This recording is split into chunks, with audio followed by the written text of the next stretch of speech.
তোমরা সবাই কেমন আছো? আর আমি খুব ভালো আছি। তো আজ আমি জীবনে ফার্স্ট টাইম উনুনে রান্না করছি। তো কষ্ট তো হচ্ছেই, বুঝতেই পারছো।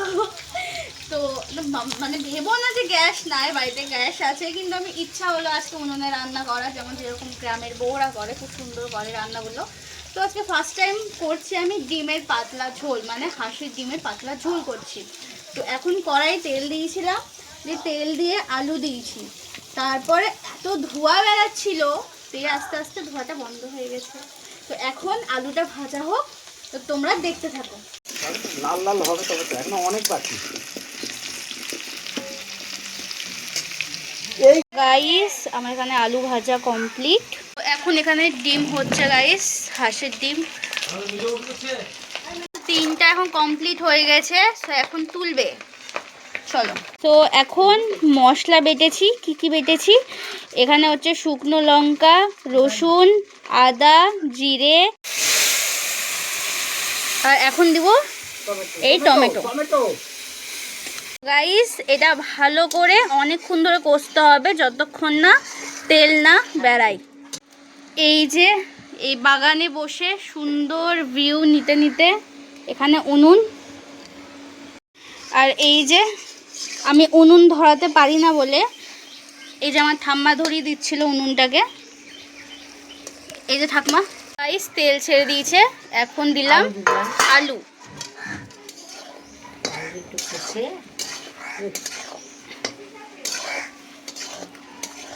আলু কষে দিয়ে দিব জল, তারপর ডিমগুলো পরে দিয়ে দেবো, তাই তো?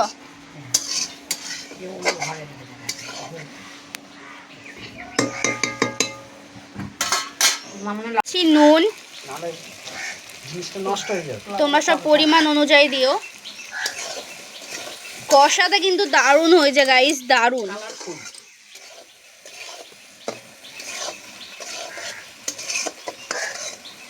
দিয়ে দেব জল, যতটা পরিমাণ দরকার ততটাই। তো জলটা ফুটে এসছে, তো আমি এক একটা করে ডিমগুলো দিয়ে দেব।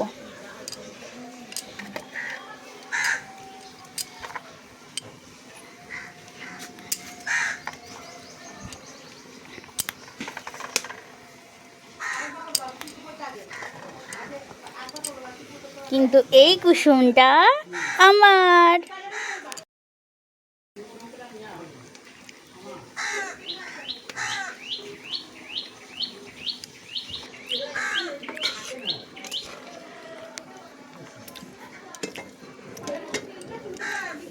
থালটা দিয়ে ঢাকবো। গাইস ডিমটা ওখানে হতে থাক, আর আমার উনুনে বসে এতটাই ঘেমে গেছে আমি, তো গলা ভীষণ শুকিয়ে গেছে। তো এখন আমি খাচ্ছি মাজা।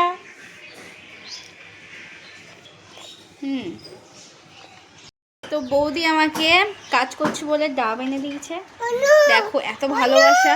আর এই যে এখন মনু মনু করছে, কেন যে করছে বাবু বলে দাও, মনু মনু একটু হেসে দাও, বলে বাবালে। এই যে গাইস আমার সোনু মনু। চলো এখন ডাবটা খেয়ে দেখি কেমন। ডাবটা মিষ্টি না, বাট কি করা, ঠিকই আছে গাইস। এনে এনে এবার দেখবো আমাদের পুচকু ডাব খাচ্ছে। রানী ডাবটা তো শোনা নাকি?